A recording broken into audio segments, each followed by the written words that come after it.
Hello दोस्तों, मैं doctor जम्मिल। आज आप लोगों को इस लेक्चर में बताऊंगा नेजल ब्लीड का ट्रीटमेंट। पिछले लेक्चर में मैंने आप लोगों को बताया था नेजल ब्लीड क्या होता है और नेजल ब्लीड के कॉजेस क्या होते हैं। नेजल ब्लीड का मतलब होता है एपिस्टेक्सिस। तो आज हम डिस्कस करेंगे एपिस्टेक्सिस का ट्रीटमेंट। तो दोस्तों, सबसे पहले इसमें जो ट्रीटमेंट हम करते हैं वो करते हैं ट्रोटर्स मेथड। अभी मैं आप लोगों को बताऊंगा ट्रोटर्स मेथड क्या होता है। सबसे पहले कोई भी मरीज आपके पास एपिस्टेक्सिस का आता है, नाक से खून आने की कंप्लेंस आता है, तो आपको सबसे पहला जो लाइन ऑफ ट्रीटमेंट रहेगा आपको उसमें ट्रोटर्स मेथड अप्लाई करना है। टोटल मेथड्स क्या होती है दोस्तों, अभी मैं आप लोगों को बता देता हूँ। ये आप लोग स्क्रीन पे भी देख सकते हैं, इस तरह की मेथड होती है। तो इसमें हम क्या करते हैं, पेशेंट को सबसे पहले अपराइट पोजीशन में बिठाएंगे, एक कुर्सी पे अच्छे से बैठाएंगे, चेयर पे बैठाएंगे। अगर आपके क्लिनिक ओपीडी में बेड है तो बेड पे बैठाएंगे आप उसको। उसके बाद उसके जो हेड को स्लाइटली फॉरवर्ड करेंगे और जो दोनों उंगली आपकी इंडेक्स फिंगर और थंब फिंगर जो है, दोनों से पेशेंट की जो नेजल नाक है उसे प्रेस करेंगे और आगे की साइड थोड़ा जैसे झुका कर रखेंगे। इसे हम ट्रोटर मेथड बोलते हैं। आप लोग हमेशा से अभी तक ये करते आए कि पेशेंट को जब भी नेजल ब्लीड होता है तो नाक को बंद करके जैसे पीछे की साइड सर कर देते थे। तो आपको ये नहीं करना है, आपको हमेशा टोटल मेथड को अप्लाई करना है। टोटल मेथड के अनुसार ही पेशेंट को ट्रीट करना है। फर्स्ट स्टेप आपको टोटल मेथड अप्लाई करना है। टोटल मेथड में आपको पेशेंट को बैठाना है, नाक को दबाना है और स्लाइटली फॉरवर्ड आगे की साइड झुका के रखना है।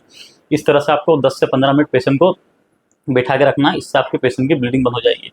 इस ये आपको इसलिए करना है क्योंकि जो मोस्ट कॉमन साइड होती है ब्लीडिंग, नेजल ब्लीडिंग की, वो होती है एंटीरियर साइड, जो पेशेंट के कार्टिलेज होते हैं वहाँ पे ब्लीडिंग होती है। तो आपको उसे प्रेस करके रखना है 10 से 15 मिनट टोटल मेथड के थ्रू। तो इससे पेशेंट की ब्लीडिंग बंद हो जाएगी।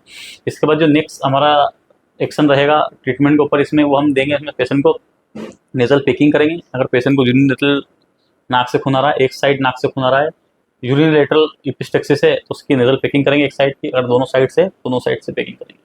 अभी मैं आप लोगों को बताऊंगा नेजल पैकिंग किस तरह करना है। तो या तो कोई स्टाइल गोज हो, या फिर स्पेशल स्पॉन्जर्स हो, या फोम हो, या फिर जो एपजेल आता है एपजेल हो, या फिर इन्फ्लेटेबल बलून हो, इन चीज़ों से आपको नेजल पैकिंग करना है। तो सबसे मैं इजी वे आप लोगों को बताता हूँ नेजल पैकिंग का। जो एपजेल आता है, एपजेल या एफोम जिसे हम बोलते हैं, वो इतना बड़ा आता है, चौखुट, आप लोग स्क्रीन पे देख सकते हैं, इस तरह का दिखा देता है। उसे आपको सीजर से बीच में से काटना है, उसके 2 हिस्से करना है। उसके बाद उसके ऊपर आपको सोफ्रामाइसिन ऑइंटमेंट जो होता है उसे अप्लाई करना है और नोज के अंदर धीरे धीरे डाल देना है। डालने के बाद बाहर से आपको एक स्टाइल गोस पीस लेना है, नेजल कैविटी के सामने रख देना है और साइड से माइक्रोप्रे डायनाप्लास से पैक कर देना है। उसके बाद आपको 10-15 मिनट पेशेंट को बैठाना है फॉरवर्ड करके और फिर उसको पेशेंट को लेटा देना है हेड अप करके। तो इस तरह से आपको नेजल पैकिंग करना है। तो इससे आपके पेशेंट की ब्लीडिंग बंद हो जाएगी। तो ये हो गए दोस्तों, मैंने आप लोग को बताया 2 तरीके अभी नेजल ब्लीड को ट्रीट करने के। सबसे पहले जो मेथड बताया मैंने आप लोग को, इसे हम ट्रोटर मेथड बोलते हैं। सेकंड मैंने आप लोग को बताया नेजल पैकिंग। थर्ड मैं आप लोग को बताऊंगा इसमें कोटराइजेशन। अगर पेशेंट को सीवियर ब्लीडिंग है, कोई आपको दिख रही है कहीं से वेन या आर्टरी से ब्लड हो रहा है, पेशेंट को दिख रहा है, आपको विजिबल है, तो उस कंडीशन में बहुत सारे मरीजों को हम कोटराइजेशन करते हैं। कोटराइजेशन का मतलब होता है वहाँ पे मशीन होती है, कोटरी मशीन से वहाँ पे हम उसे पिंच कर देते हैं, तो उससे जो ब्लीडिंग होती है, जो ब्लीडिंग पॉइंट है, वो बंद हो जाता है। तो अगर पेशेंट हॉस्पिटल में है, आपके पास कोटराइजेशन की व्यवस्था है, तो आप पेशेंट को कोटराइजेशन भी कर सकते हैं सीवियर ब्लीडिंग अगर हो रही है उस कंडीशन में। उसके बाद बात करें अगर नेक्स्ट ट्रीटमेंट क्या कर देना आपको इसमें, तो आप इसमें पेशेंट को सेलाइन नेजल स्प्रे दे सकते हैं। जो सेलाइन नेजल स्प्रे होते हैं वो क्या करते हैं कि नेजल जो पासेज है उसको मॉइस्ट करके रखते हैं। अगर पेशेंट का नेजल पासेज ड्राई रहेगा तो उससे पेशेंट को ब्लीडिंग होने के बहुत ज़्यादा चांसेस है। तो आपको नेजल स्प्रे करना है पेशेंट को। नेजल स्प्रे जो रहेंगे उससे पेशेंट का नेजल पासेज मॉइस्ट रहेगा, तो उससे पेशेंट को ब्लीडिंग नहीं होगी, उसमें पेशेंट को बहुत रिलीफ मिलेगा।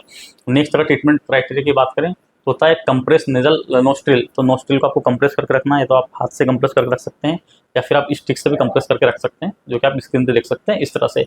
उसके बाद नेक्स्ट जो ट्रीटमेंट आता है इसमें आता है नेजल डिकंजेस्टेंट। नेजल डिकंजेस्टेंट आप पेशेंट को दे सकते हैं। नेजल डिकंजेस्टेंट में जैसे कि हम देते हैं ऑक्सीजाइलोमेटाजोलिन का जो स्प्रे आता है नेजल स्प्रे, उसे आप पेशेंट की नोस्ट्रिल में स्प्रे कर सकते हैं। तो ऑक्सीमेटाजोलिन को आप इसमें यूज़ कर सकते हैं नेजल स्प्रे के रूप में एपिस्टेक्सिस के ट्रीटमेंट में। इसके बाद नेक्स्ट जो ट्रीटमेंट आता है इसका, इसमें वो हम दे सकते हैं पेशेंट को टॉपिकल वेसोप्रेसिन दे सकते हैं। टॉपिकल वेसोप्रेसिन भी हम अप्लाई कर सकते हैं एपिस्टेक्सिस अगर बहुत ज़्यादा है पेशेंट को। अगर बात करें इंजेक्टेबल फॉर्म में क्या देंगे, तो दोस्तों अगर कोई पेशेंट आपके क्लिनिक पे नाक से खून आने की कंप्लेंट्स आता है, तो उस कंडीशन में आप पेशेंट को इंजेक्शन ट्रेनेक, एक ये 5 ml का एम्पोल होता है, इसके अंदर 500 ml ट्रेनेक्जेमिक एसिड होता है, इसे आप 100 ml की एनएस में पेशेंट को दे सकते हैं स्लो, तो इससे भी पेशेंट की ब्लीडिंग बन सकती है। तो दोस्तों ये तो मैंने आप लोगों को बताया ट्रीटमेंट। अगर हम बात करें ऑन डिस्चार्ज पे आपको क्या देना है पेशेंट को, दोस्तों ऑन डिस्चार्ज पे आपको इसमें पेशेंट को ट्रेनेक्जा टेबलेट देना है 500 mg BD। साथ में आपको एक इसमें डिकंजेस्टेंट देना है, जैसे कि ऑक्सीडाइलोमिटाजोलिन दे सकते हैं आप, नेजल स्प्रे दे सकते हैं। एक पीपीआई प्रोटॉन पम्प इनहिबिटर देना है आपको, जैसे पेंटोप्रोजोल, रिबिप्रोजोल दे सकते हैं। एक मल्टीविटामिन की टेबलेट दे सकते हैं पेशेंट को, सुप्राडीन या फिर बिप्लेक्स फोर्ट दे सकते हैं, या विकासोल कैप्सूल भी आप पेशेंट को इसमें दे सकते हैं। इसके बाद अगर पेशेंट को पेन है तो पेन में आप पेशेंट को कोई भी एनाल्जेसिक दे सकते हैं, अल्ट्रासेट दे सकते हैं, या फिर जीरोडोल एसपी दे सकते हैं। साथ में आपको इसमें और क्या करना है, तो साथ में आपको इसमें पेशेंट को कोल्ड पैक अप्लाई करना है। कोल्ड पैक आपको पेशेंट के फोरहेड पे देना है और नेक पे अप्लाई करना है, तो उससे भी पेशेंट को काफ़ी रिलीफ मिलेगा, काफ़ी आराम मिलेगा। तो दोस्तों इस तरह से हम